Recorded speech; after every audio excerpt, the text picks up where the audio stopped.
Hey guys, welcome back to my channel Learn My Food Style. இன்னைக்கு வந்து கார chutney stuffed குழி பணியாரம் எப்படி செய்கிறதுன்னு தான் பார்க்க போகிறோம். இங்கே நான் வந்து அரை கப் உளுந்து எடுத்திருக்கேன். அதே அரை கப்பில் 4 தடவை வந்து இட்லி அரிசி எடுத்திருக்கேன். இதை நான் நேற்று நைட்டே வந்து நல்லா கழுவி ஊற வச்சுட்டேன். இப்போ இதை வந்து இட்லி மாவு பதத்துக்கு அரைச்சி எடுத்துக்க போகிறேன். இப்போ மாவை வந்து இட்லி பதத்துக்கு நல்லா அரைச்சி எடுத்தாச்சு. இப்போ கொஞ்சமாக உப்பு சேர்த்து எல்லாத்தையும் நல்லா மிக்ஸ் பண்ணிக்கோங்க.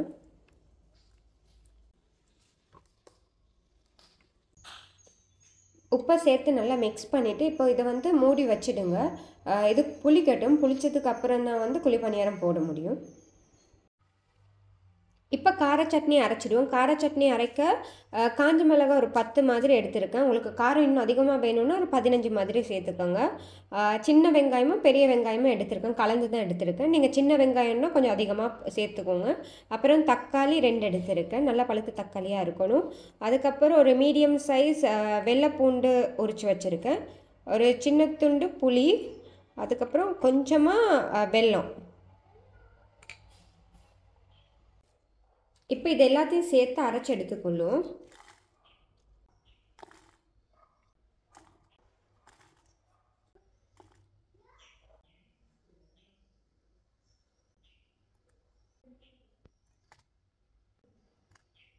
இப்போ இதில் ஒரு 1/2 டீஸ்பூன் மாதிரி சீரகம் சேர்த்துக்கொள்ளும்.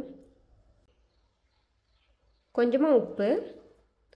இதை இப்போ தண்ணி விடாமல் நல்லா அரைச்சி எடுத்துட்டு அதுக்கப்புறம் தேவைப்பட்டால் கொஞ்சம் தண்ணி விட்டு நல்லா பேஸ்ட்டாக அரைச்சி எடுத்துப்போம்.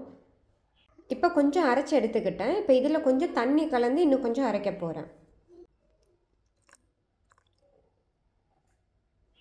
இப்போ நல்லா பேஸ்ட் மாதிரி நல்லா அரைச்சி எடுத்துக்கிட்டேன். இப்போ இதை தாளிச்சிருவோம். இப்போ இதில் எண்ணெயை சேர்த்துக்கிறேன். உங்ககிட்ட நல்லெண்ணெய் இருந்தால் நல்லெண்ணெய் சேர்த்துக்கோங்க. அது இன்னுமே டேஸ்ட்டாக இருக்கும். நான் நல்லெண்ணெய் இல்லாததால் தேங்காய் சேர்த்துக்கிறேன். எண்ணெய் நல்லா சூடானதும் ஒரு 1/2 டீஸ்பூன் மாதிரி கடுகு சேர்த்துக்கோங்க. அப்புறம் கூடவே கருவேப்பிலையும் சேர்த்துக்கோங்க.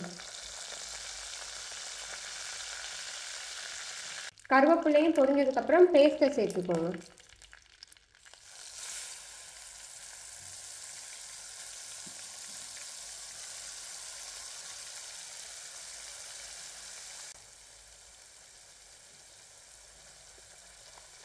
இப்போ இதை நல்லா மிக்ஸ் பண்ணி விட்டுக்கோங்க.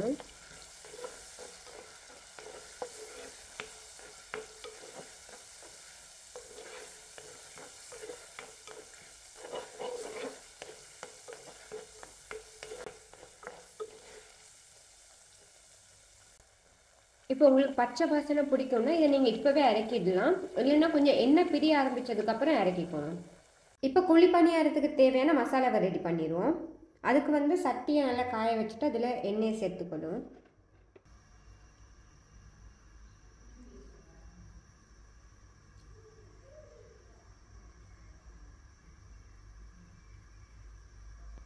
எண்ணெய் நல்லா கொதித்ததும் அதில் 1 டேபிள் ஸ்பூன் உளுந்து சேர்த்துக்கிறேன்.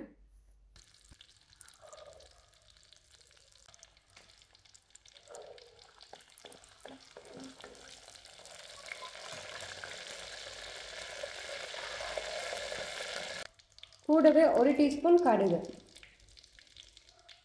அப்புறம் பச்சை மிளகாய் கொஞ்சம், 2 பெரிய வெங்காயத்தை வெட்டி வச்சுருக்கேன், அதை சேர்த்துக்கிறேன். இப்போ பாதி இஞ்சியை நல்லா சப் பண்ணி வச்சுருக்கேன், அதையும் சேர்த்துக்கிறேன். ஒரு காஞ்ச மிளகாவை 2ஆக பிச்சு வச்சுருக்கேன், இதை அரோமாக்காக மட்டும் சேர்த்துக்கிறேன்.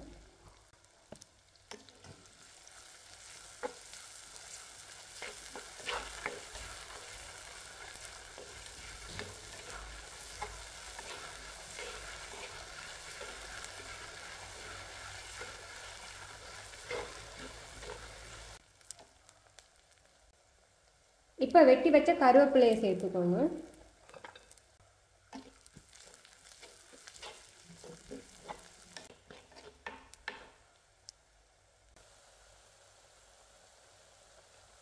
இப்போ வெங்காயம் நல்லா வதங்கினதுக்கப்புறம் ஸ்டவ் ஆஃப் பண்ணிவிடுங்க. இப்போ மாவு நல்லா புளிச்சிட்டு பாருங்கள். இப்போ இது ஃபுல்லாகவே நாங்கள் எடுத்து செய்ய போகிறதில்ல, இதில் வந்து கொஞ்சமாக தான் எடுத்து செய்ய போகிறேன்.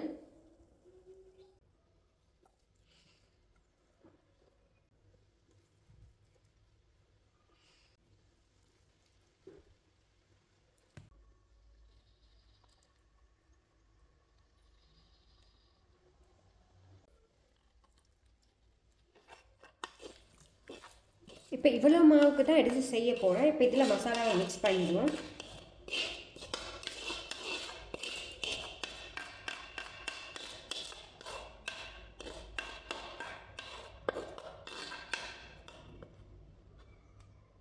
நான் வெங்காயத்துலலாம் உப்பு சேர்க்க மறந்துட்டேன். ஸோ இதிலேயே நான் இன்னும் கொஞ்சம் எக்ஸ்ட்ராவாக சேர்த்துக்கிறேன்.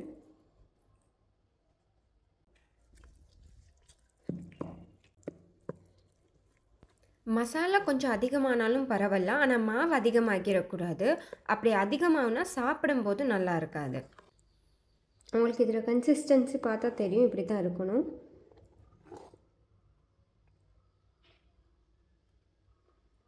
இப்போ இதில் எல்லாத்துலேயும் கொஞ்சம் கொஞ்சம் எண்ணெய் சேர்த்துக்கணும். எண்ணெய் நல்லா சூடானதும் மாவை அதில் ஊற்றணும்.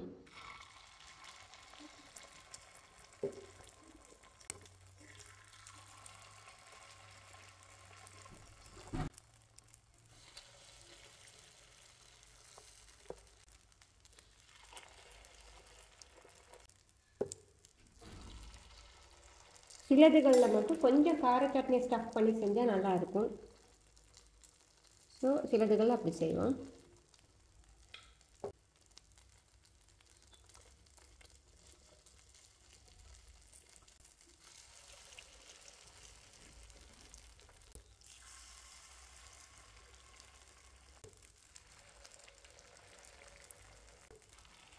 இதுலேயும் கொஞ்சம் ஸ்டஃப் பண்ணிப்போம். இப்போ சாப்பிடும்போது நல்லாயிருக்கும்.